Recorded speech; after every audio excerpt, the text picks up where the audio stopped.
Good morning. It is March the 13th, and I wanted to make another episode in between my next episode coming up next, part 13.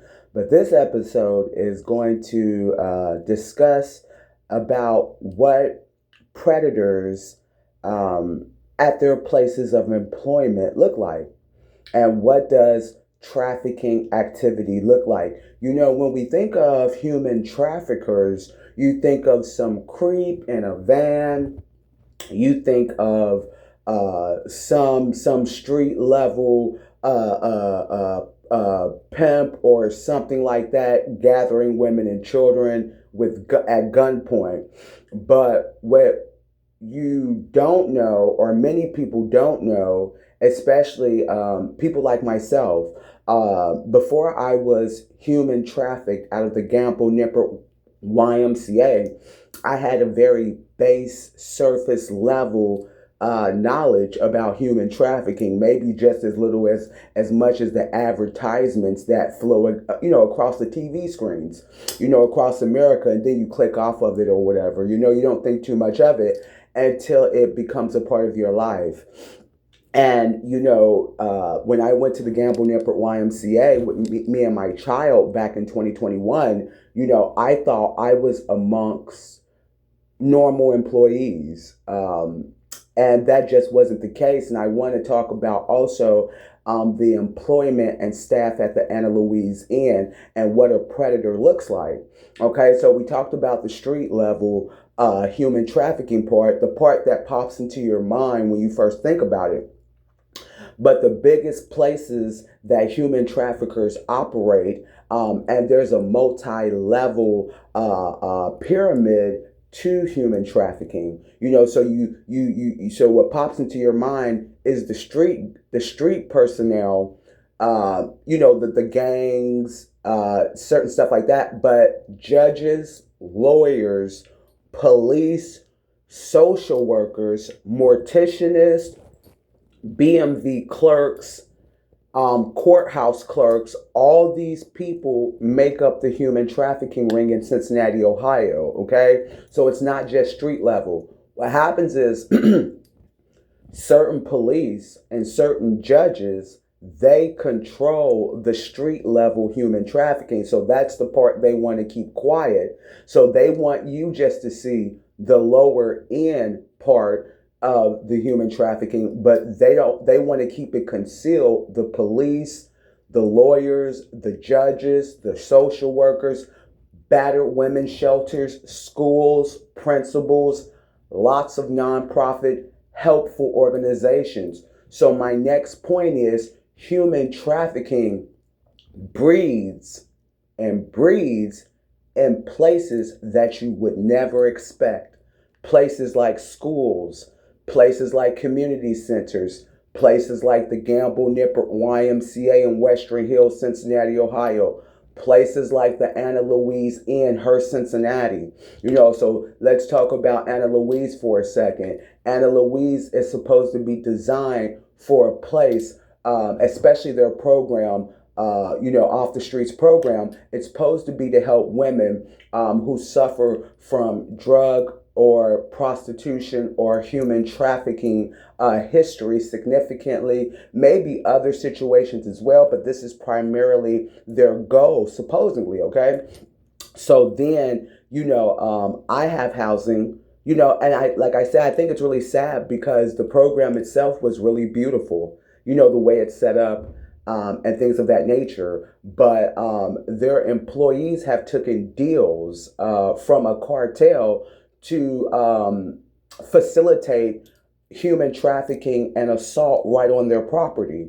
Okay, so these human traffickers, they make business deals with judges, lawyers, landlords, and I want to go back, not to jump stories, but I want to go back to the Gamble Nipper YMCA, and how the daycare teacher Glenda Harris and Zach, and he's a lifeguard, Marilyn Horning, Tyler Cook, their gym members as well, Orlando and several other men were involved and exploiting me and my child to the black market web. And we're not the first family they've done this to.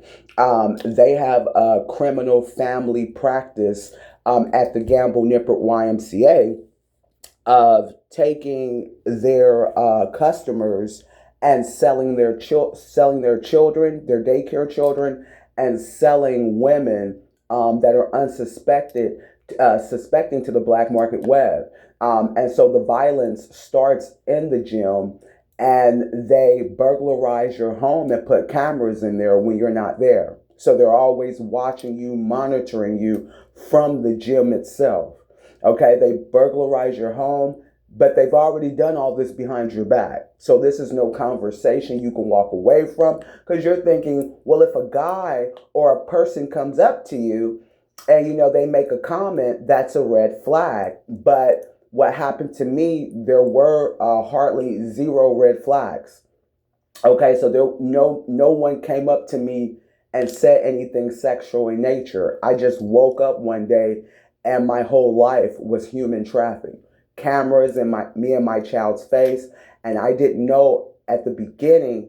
I think God was protecting me, but I didn't put two and two together that not only they were exploiting us on camera, but my prior landlord had given Zachary and Glenda Harris illegal entry into my home. So these are strangers. Okay, so this goes into the predators posing as employees. Okay, from a gym, was able to make connections with my not lawyer but my landlord. Okay, and able to run this illegal human trafficking business through my apartment. So not just through camera, but also physically through illegal access. So these predators, they use places of employment to be able to have access to records. Because you're like, well, what is the purpose of judges and lawyers? Because the judges and lawyer part of the human trafficking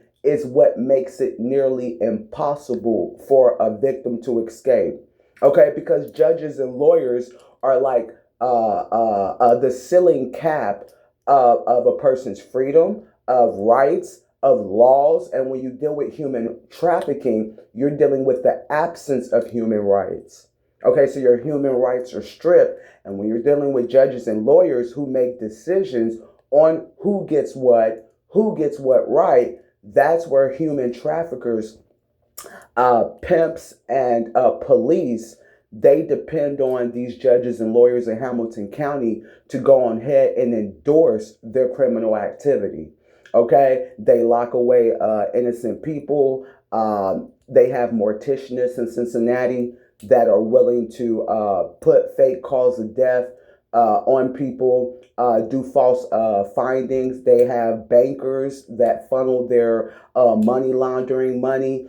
They've got the mayor. The mayor is Aftab. He's a very big part of this cult, child trafficking cult. Their practices of assaulting children, sexually unaliving children. Okay, so their ritual practices are tied into human trafficking. Okay, so you have the spiritual aspect, which a lot of Freemasons, they practice rituals, and then you have the legal aspect, which is the actual trafficking and the unaliving of children. Okay, because you have to have a certain spiritual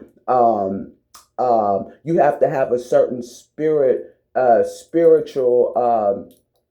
negativity about you to be able to do that. And when you talk about Freemasons and their rituals and their beliefs and sexually assaulting children and unaliving children, then you get into a darker spiritual realm of who could do such a thing and practice such a practice anyway. Okay, so I don't want to make this video too long, but definitely people, like I said, such as Beth, such as Gordon, such as Evan, such as several other employees that feign that they're here to help women. Okay, so they feign that they're here to help women, and to help and to guide and, to help women get off of prostitution and drugs. But here, Beth Gordon and Evan and several other employees are choosing to care about their money more and allowing criminal activity to take place right at the Anna Louise M property. There have been several situations where several women have tried to provoke me into a physical fight. So I've really had to watch myself and my steps because they're trying to bump into me. They're trying to do all sorts of weird, aggressive activity so that the police can be called because that's what they're doing. So these are predators here.